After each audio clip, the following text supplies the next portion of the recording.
One of the things that has become a treasured tradition with this conference, which I said is 3 years, but this is the first time in person, is that we get to hear from Senator McGuire and recently elected Senate Majority Leader, Senator McGuire. Yeah. He's not only a great resource for information about what's happening at the state level and how it's reflected at the regional level, but the man brings energy, and it's a great way to start an event. So yay for that. Senator McGuire is going to talk for a bit, but he really wants to be able to answer questions. The way the questions are going to work is that there are some notepads on your table. If you have a question, please write it down, and then just hold it up in the air. We have a couple folks who are going to come pick them up, and then I will read them up from the stage so that they can capture everything on film, and it just makes it easier. So write your question down, hold it up, the runners will bring it to me, and then Senator McGuire will answer them. We're so grateful that the senator has always made time for us and that he is such a fierce advocate for a region at the state level.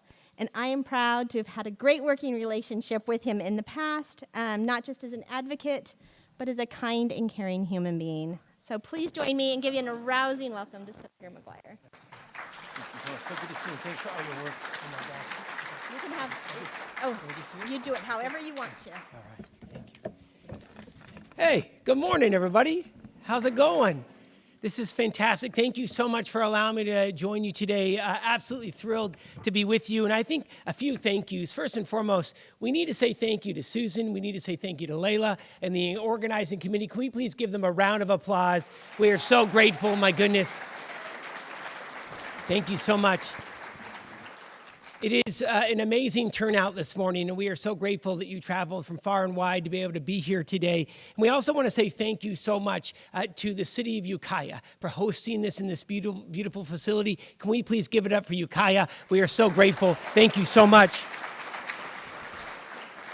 And my last thank you and acknowledgement are to all of those who are, whether you're on a board of supervisors, city council, school board, special district, if you could please stand and let's give all of our elected officials a round of applause and a hoot and a holler, everybody. Stand up. Thank you so much. Thank you. It's good to see you. So what I'd like to be able to do today, if it's all right with each and every one of you, is do a lightning fast update about what's happening across California. Talk about some of the top issues. And the most important part of today is hearing from each and every one of you and to be able to get your feedback, your honest, open opinions, which I know will not be tough from this group, and your candor. Would like to be able to cover in lightning fast speed, talk about climate. Would like to cover offshore wind, if that's all right with folks. Talk about wildfire, PG&E. Please don't throw your chair when we throw that. When we talk about that, we're going to talk about insurance. Please don't throw your chair on that either. And then also talk about homelessness, housing, as well as the Great Redwood Trail. Is that all right with everybody? So we have one heck of an agenda, and I'm going to be really quick because truly want to be able to have a conversation. That is the most important part about this section, is hearing from each and every one of you. So first and foremost, on the issue of climate. The Golden State, I think that you'll agree with me, is staring down a new dawn of a clean energy future. Am I right? And anyone, in any time, there is a major transition, whether it's your personal life or how society has always been powered for over a century, going from a fossil fuel-based economy to a clean energy-based economy. There are going to be challenges in this time of transition. There is going to be pressure on rates, and yes, there is going to be conflict. And we are currently in one of those times of great transition across the world within our society. And there are going to be those from big oil, gas, and coal who are going to push back, they're going to fight, and they're going to scrap to be able to keep their way of life continuing. And then there's all of us here in California, the Golden State, where we are going to lead the way for the rest of America and show what a transition looks like to a clean energy future. I hope that you're with me, North Coast, because we're going to get the job done here in California. So let's talk about that and how we're going to move forward with a clean energy future to focus on our climate and focus on good jobs as well. First and foremost, the state of California passed one of the most consequential climate policy and budgets in American history last year. It is a nation-leading climate budget, along with policy that is going to accomplish amazing things over the next 20 years. Let's talk about some of the statistics. $52 billion invested in a climate budget. That's going to benefit rural communities up and down this state. It's going to cut greenhouse gas emissions by 85% here in the state by 2045. We're going to cut air pollution by 60% in that same time frame. One of the major drivers of that is that we're going to phase out fossil-fueled, gas-powered vehicles by 2035. Between now and 2045, we anticipate that we're going to cut oil consumption in California by 91%. And why that is so critical is about 60% of our greenhouse gas emissions come from the automobile every year. We're going to invest $1.5 billion in electrified school buses. We're going to invest tens of billions of dollars to complete our EV highway, our electric vehicle highway that will connect Los Angeles to Crescent City and all corners in between. We're going to advance $10 billion in electric vehicle subsidies for the most vulnerable Californians so they can also make the transition. And we're going to put $15 billion to be able to expand public transit in rural and urban parts of this state. We're the 7th largest producer of oil in the United States of America, right here in California. And we become the first state to be able to pass 3,200-foot setbacks on all new oil wells as well, which is absolutely critical for some of the most vulnerable communities, especially in the Central Valley, as well as Southern California. And we are expediting green energy development like never before. So can we talk about offshore wind? Is that all right with everybody? All right. Hot damn, we're on the move. Look, 83%. According to the latest PPIC poll, 83% of Californians support the deployment of offshore wind off of the California coast. And we are moving with great speed and investment to be able to make this clean energy future happen. And we're not going to be able to do it without offshore wind. We know that there are 2 major federal project areas where we're going to deploy offshore wind. The Central Coast, Morro Bay, and ladies and gentlemen, let's give it up right here on the North Coast. Are you ready to go, everybody? Come on now. So, look, at its peak with offshore wind, at its peak, we're going to generate 4.6 gigawatts of power. What the hell is 4.6 gigawatts? I asked the same damn thing. What that is, it's enough power to be able to power 1.5 million homes of California. There are some hurdles, though, for deployment. So we've created this checklist to be able to check through each of these major hurdles to be able to get the job done. So let's talk about them. 4 major hurdles to deploy offshore wind. Number 1, central procurement.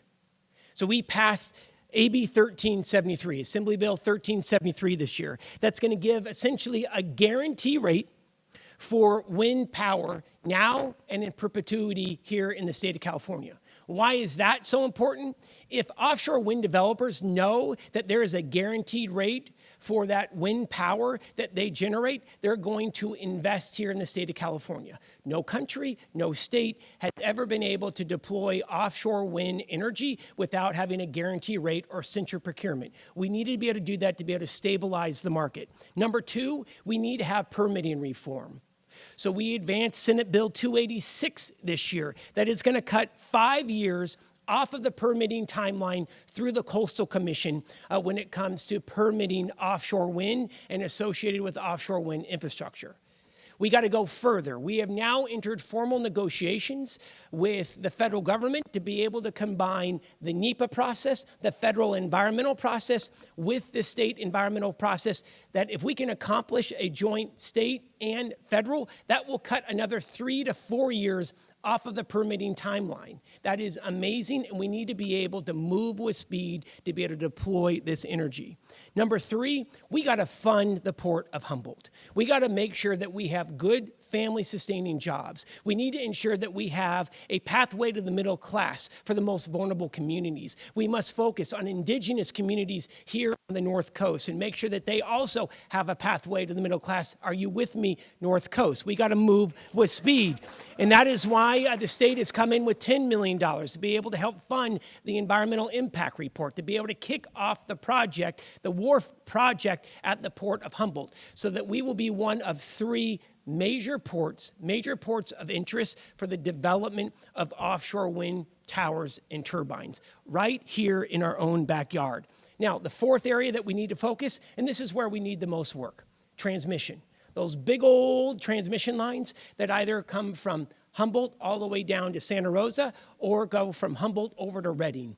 The state has just launched its initial engineering report to be able to look at Humboldt to Reading, because we have to upgrade the transmission line to be able to get the offshore energy off of the Humboldt coast and off to the rest of the California grid. So we've accomplished 2 of 4 thus far. Number 1, we passed the central procurement bill. We just need Governor Newsom to sign that damn bill. Number 2, we passed permitting reform this year. We got to make sure that he signs that bill as well to expedite. Now we need to focus on additional investment for the Port of Humboldt, and of course, we need to move with speed on transmission. Can we talk about wildfire for a moment? Is that all right with everybody? And I don't mean to get emotional about this, but there is no other place in the state that has been impacted by the devastating wildfires other than right here at home. Whether you live in Lake County and you had the Valley Fire, you lived in here in Redwood Valley with the Mendocino Complex, if you live in Humboldt or Del Norte, we have all been impacted, and we all know someone who's been impacted by wildfire, lost their home, potentially lost a family member. And this has to be a top priority for the state, to be able to focus on mega fires. Because I'm just being really honest, we're not going back to the way it used to be. So we have to focus on prevention, and we have to focus on fire protection. And the state of California is doing both. Number 1, in the last 8 years, we've gone from 6,700 CAL FIRE firefighters to today 11,300 CAL FIRE firefighters. We're going to hire an additional 1,000 full-time CAL FIRE firefighters over the next 2 years. We have treated 300,000 acres of California forest land to be able to make it more fire safe and resilient. Finally, and I don't mean to get political, we have a president who's not talking about raking our forests. President Biden has just announced a $500 million investment in the top 7 most fire-prone forests in this state, where they're going to start making United States Forest Land and Bureau of Land Management, owned and managed by the federal government, more fire resilient. Why is that so important? 57% of all forest land here in the state of California owned or managed by the federal government, and they have to invest to make it more fire safe. And we have that commitment now. Check is literally in the mail at $500 million from the Biden administration. We are advancing more planes and more helicopters than ever before.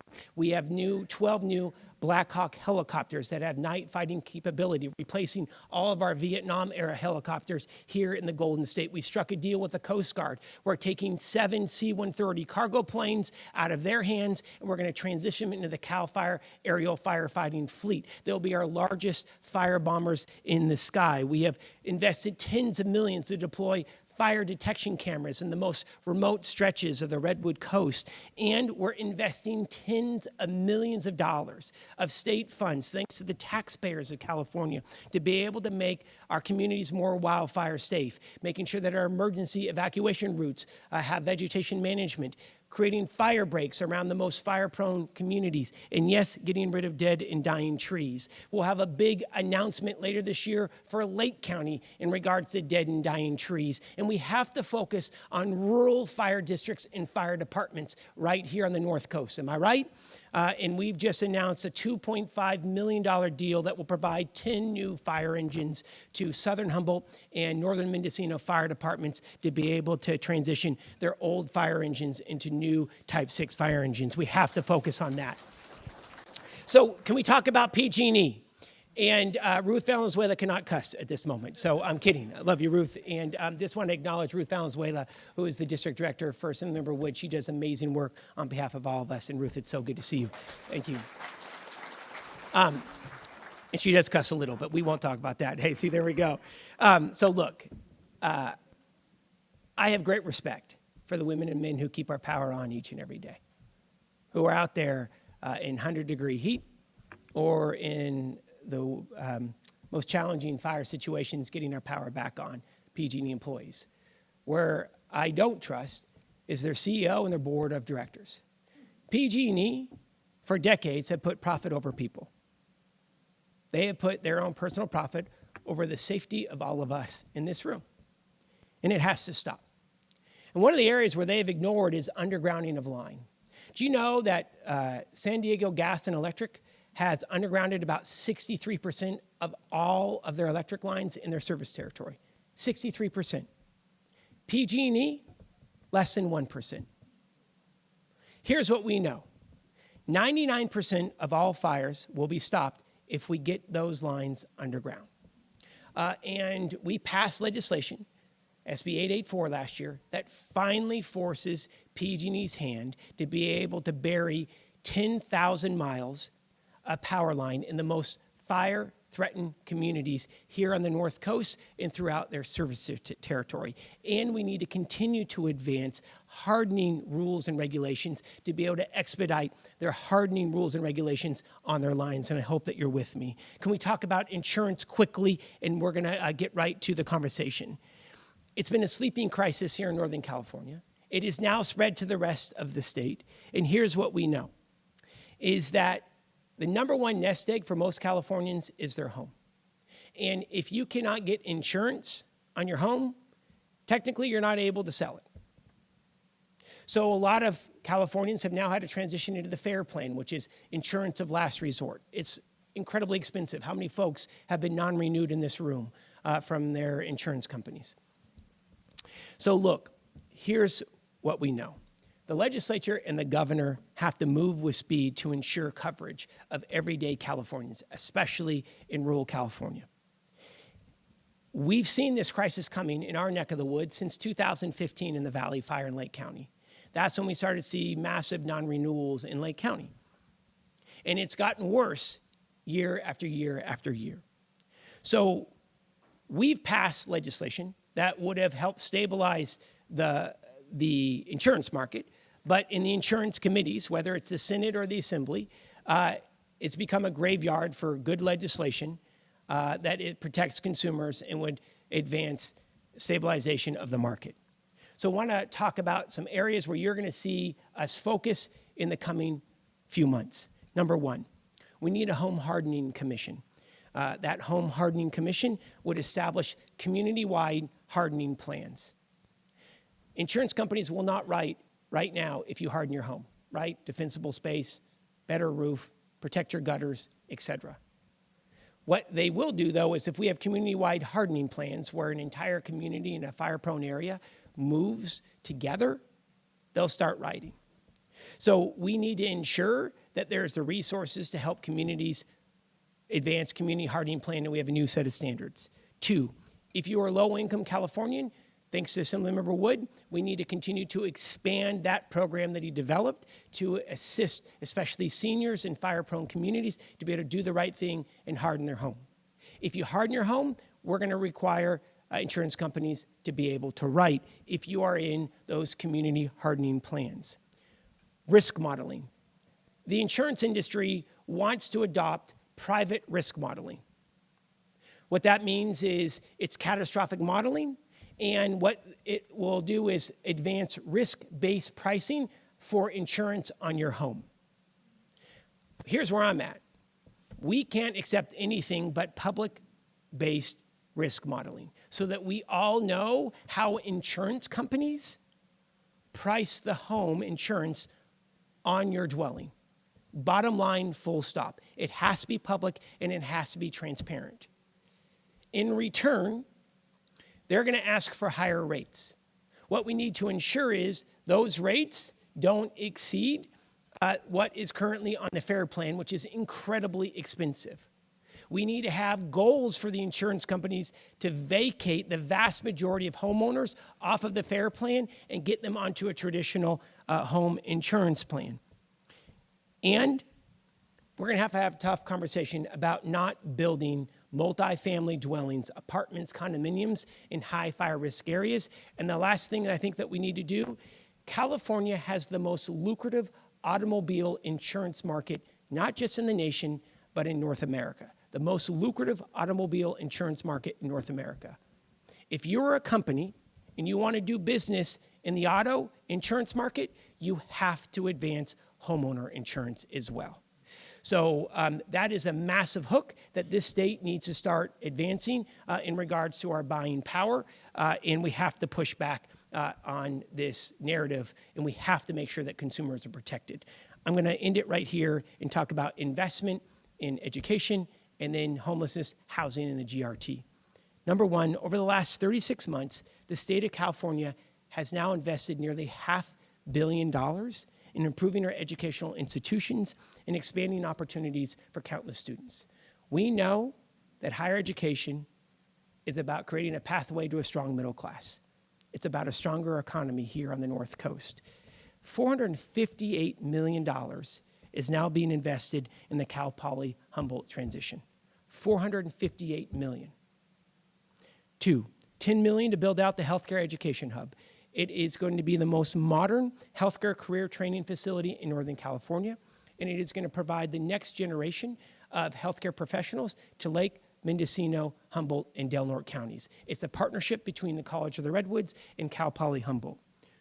Three, and I want to say thank you to the president for his work with Mendocino College. We invested about $1 million to be able to help advance the Construction Corps program, and we need to continue to expand that at Mendocino College. That is absolutely critical to continue that expansion. We've advanced $5 million to be able to kickstart the Bachelor's of Science in Nursing program at Cal Poly Humboldt. We're going to need to be able to expand Sonoma State's nursing program as well to be able to better serve Lake and Mendocino residents. We have historically high K-12 public education funding, and we just announced yesterday with Assemblymember Wood $28 million investment in student housing, affordable student housing at the College of the Redwoods. I say all of this is we have to continue to invest in rural California. We know that is where the need is greatest. It's about providing the most vulnerable students with an opportunity to thrive, and like I said, a pathway to the middle class. Can I just end it right here and talk homelessness, housing, and the GRT quickly? On homelessness, long story short, tens of millions of dollars has been advanced to be able to build hundreds of units here on the North Coast for homelessness.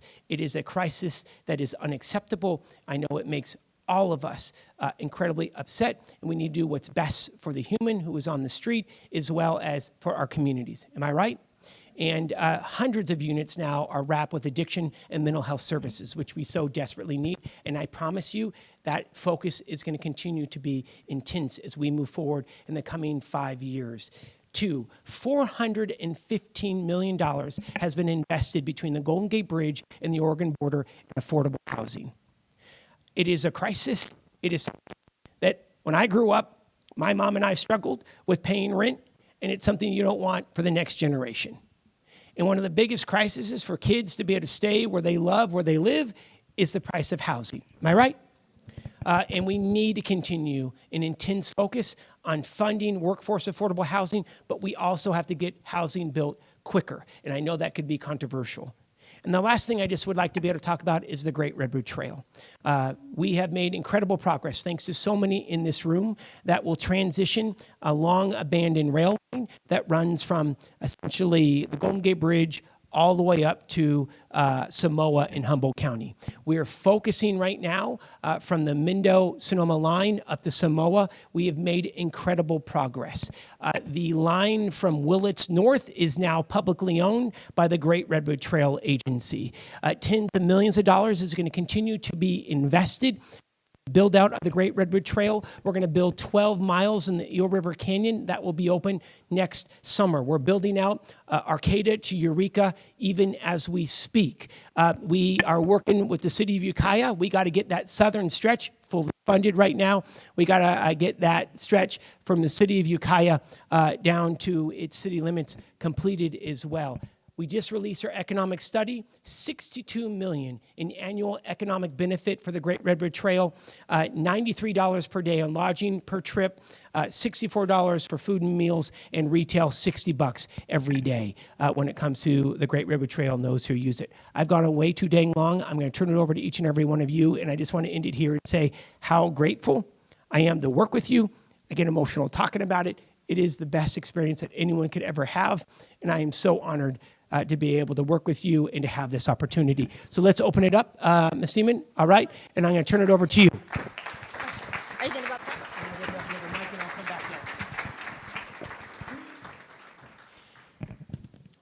So our first question is, given climate change and the most recent Smith River fire, what is the 500-year plan to restore our forests to health and monetize carbon sequestering in our forests so that we can hire thousands to take care of them? Yeah, no, a couple of things. Number one, we have to greatly expand our state nurseries. So the state has nurseries where after a fire we go and replenish.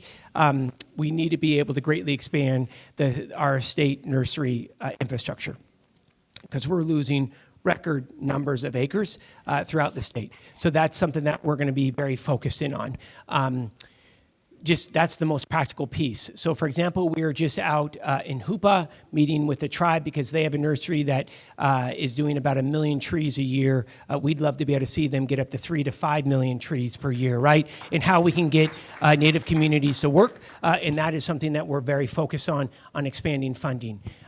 Number two, we have to get the federal government engaged, not just in one-time funding. We have to look at them consistently. Just being really honest, this has nothing to do about being a Democrat or Republican. It has to do what's best for this country, and it is about forest health. And that is a big issue that we need to be able to engage with, whether a Republican or Democrat administration, of looking at continued funding and have them focus on whether it's sequestration and or making our forests more resilient. The last thing I'll just say on the Smith River Complex fire, we have to work with utilities to make sure that we have the power generation needed within 48 hours to be able to get a community back up and running. And I'm grateful to Pacific Power up in Del Norte who worked hard. I will be honest, we got to work harder. The nearest large generator was hours away, and in our first call, when they say, don't worry, it's coming from Wairika, that's 7 flipping hours over $2.99. So we need to also become more resilient in regard to establishing microgrids in our communities, and it can't just be about bringing in temporary generators. We should be doing what Blue Lake Rancheria has done, right, in implementing permanent microgrids in our rural communities, and that's where we really need to go for resiliency. Excellent. The next question is about offshore wind. Senator McGuire, we're concerned by the talk of offshore wind energy, energy generated skipping this region via undersea cables and going right to the Bay Area, so that we're not going to get some of that energy that we'll be creating.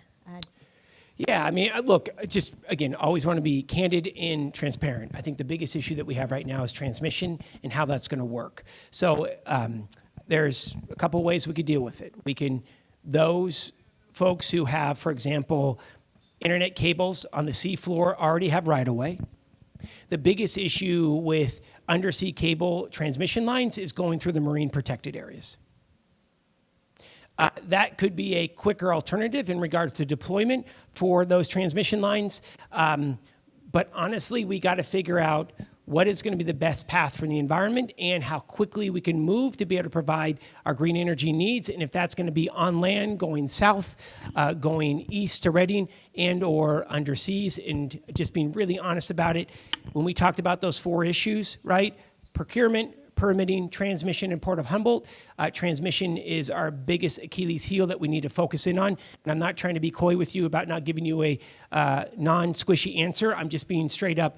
When we come back next year, if you'd be willing to have me, I'd love to talk further in regards to transmission, because I think that is one of the biggest challenges that we're going to have and that we're going to be focused on in the next 12 months. Okay. I'm going to read the one that I can read the best. All right, hot dang. How do you see the role of children under 5 in ensuring a strong and resilient Redwood region economy in the future? I swear it was just because the writing was good, not because this is something that I really care about. No, absolutely. And I want to say thank you. We have Ms. Hanson, who is here from First 5 Humboldt, who I saw, and just want to say how much we adore her and her incredible work in all of First 5s throughout our region. Look, I think the bottom line is this. We are not going to have a thriving economy if we don't have a robust child care system here on the North Coast. We've gone from 200,000 state-subsidized child care slots prior to the pandemic. We are funding now 400,000 state-subsidized child care slots. We need probably another 600,000 state-subsidized child care slots across the state. Have to focus on child care, early education as well, which is absolutely critical. And I'm a big believer is our budget needs to be our value statement. If we value those under the age of 5, we have to invest in them. Am I right? And that means investing in a more robust child care system, paying child care and ECE teachers what they're worth, and then also focusing on a more robust early education system expansion as well, which the state is doing, which I also know can be controversial, and that is something that we're working with school districts on even as we speak. Excellent. I have a question here, and I'm going to add a little of my own to it too. So, how does it help a homeowner with appropriate home hardening to get homeowner insurance if the price of the market costs the same as the state's program? And I would like to add to that, with the Great Redwood Trail, there's a lot of economic development you're expecting to happen with new businesses along the trail, which will all be probably unlikely to be insured. So, Yeah.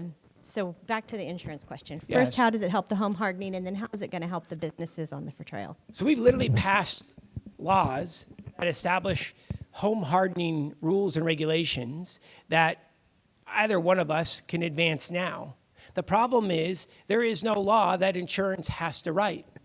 So you can invest. There was a pilot project up in Paradise, $65,000 to $75,000 per home to be able to harden them. And insurance still isn't writing.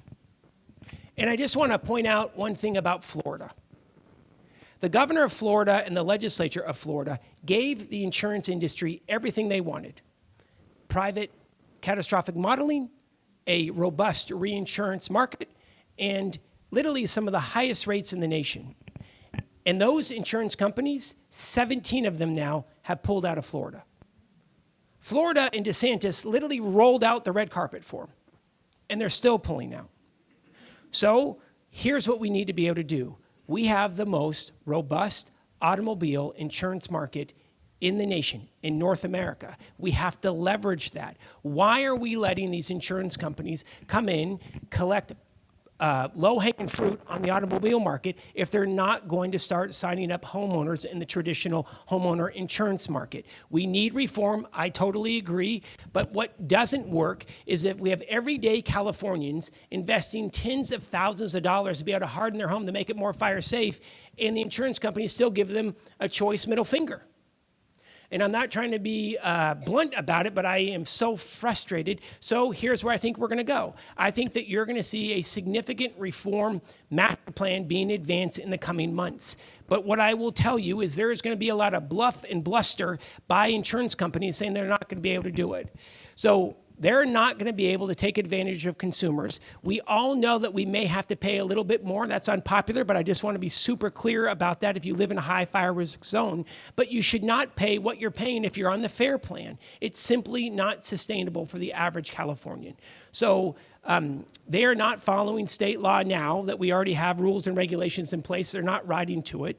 And so that's where we need to hold them accountable, and would love to be able to come back if you'd be willing to have me to talk more about insurance and these type of reforms that you're going to see advance, I believe, by the Senate, the Assembly, and the governor's office in the coming few months. Excellent. Buckle up. And I see you're on a very tight schedule today, I know, and we have a very large stack of questions. So I don't know if we can get through another one, but what I'd like to do is say, maybe Nora could take these back. We could do some written stuff and email it to everybody so y'all can get your questions answered. We could do rapid fire. I will stop talking. What about Pacific Power in Del Norte? Can they should they underground as well? Yeah, look, there's one transmission line. So I think Del Norte has two vulnerabilities. One, we have only one transmission line that's coming down from Southern Oregon into the county, and there's no redundancy there. So number one, on Pacific Power, I'm grateful that they moved, but they have to get their act together to be able to get large-scale generators in county. They can't get an agreement with PG&E after the first 72 hours and bring up generators. They have to have them in county. We also need to focus on the most medically vulnerable residents. They have to have a large stash of generators for medically vulnerable residents in county as well, which they also didn't have. Again, I'm not trying to cast blame, but I'm just being really honest. We are in a new reality in this state, and utilities have to better prepare for it. So here's where I'd like PAC Power to go, and this is where we're going to work with them. Number one, they have to be able to have a plan in regards to large-scale generation. And again, where I think the state needs to play a role is that we need permanent microgrids in our most rural communities. That is truly our way out of it, and it's also our way to a more resilient future. Two, we know that we're not going to be able to deploy microgrids over the next 2 years, right? It's going to take some time, and it's going to take money and planning. That means we have to make sure that utilities have what they need to be able to plug in those commercial grade generators immediately at the time of a large-scale power outage. So that's where we're going to work with them on, and it's something we're going to have to work with the federal government on a redundant line. That's going to take some time, which is why we need to be able to have the utilities moving on the resources in county. Excellent. Can you please update us on the concessions tour for the state parks? Oh, dear Lord. So as you all have seen, thank you, Hot Day. So look, we are currently in discussions with the state parks on, I don't want to say too much here because we're in negotiation. So long story short, there have been some challenges on Redwood State National Park of individuals who wanted to be able to have private operations on state and federal land. We're currently working with, in particular, state parks to be able to work through this issue, and I think that you're going to see a resolution here in the next 3 to 6 months. It's something that we're working through diligently, and I promise you, you're going to see, I can make this promise, you're going to see a resolution on this to be able to have a great guest experience with as many options available. More to come on that, I promise you, and it's something that we're really passionate about. Excellent. What is being done for local water resources, especially in Mendocino? Yeah, so Mendocino, City of Ukiah, the Village of Mendocino have been incredibly successful. I want to do props to the City of Ukiah. They have received nearly $100 million to be able to make a more resilient water system, gray water system, purple piping here in the City of Ukiah. About $10.5 million went to the Village of Mendocino to be able to build 2 massive water tanks at the Village of Mendocino out on the coast.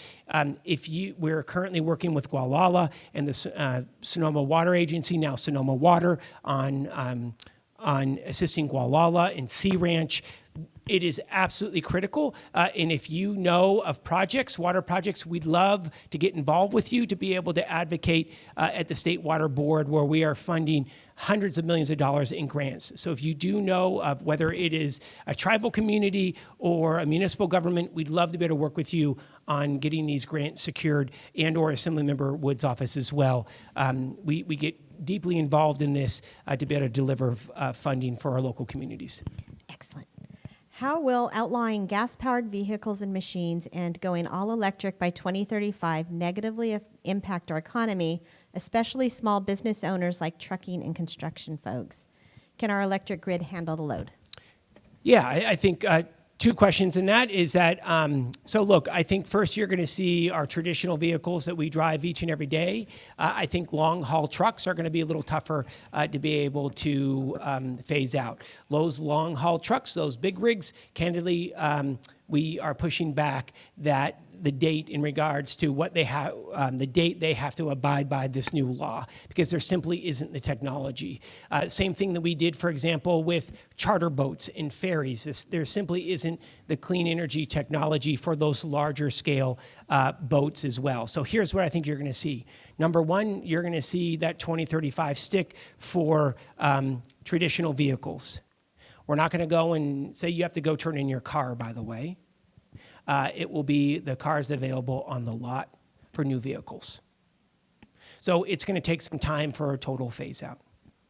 Two, that's why, in regards to energy load, that's why we had to renew our contract with Diablo, the nuclear power station down on the Central Coast. That's why you saw the state renew gas peaker plants down in the greater Los Angeles area, because we don't have enough load during our hottest seasons. So top priority is keeping the lights on. That's why the governor and the legislature had to make some unpopular decisions to be able to keep those energy plants going. And that is why you're seeing the state move with speed to be able to cut down the permitting timeline, invest tens of millions of dollars to be able to expedite green energy projects throughout the state as well. Yes, I think that we're going to have enough energy, but just being candid, it's going to take about a decade to be able to do a true phase out of all of our current traditional fossil fuel based, right, to be able to get enough energy based off of green renewable resources. Just being really honest about that, and we're moving with speed to be able to do that, though. Excellent. Well, I have been relieved of all of my questions from Nora, which is her way of saying she has to get you somewhere I apologize. else. Hey, Don't apologize. thank you so much for having me, everybody. Thank you very much. Very grateful.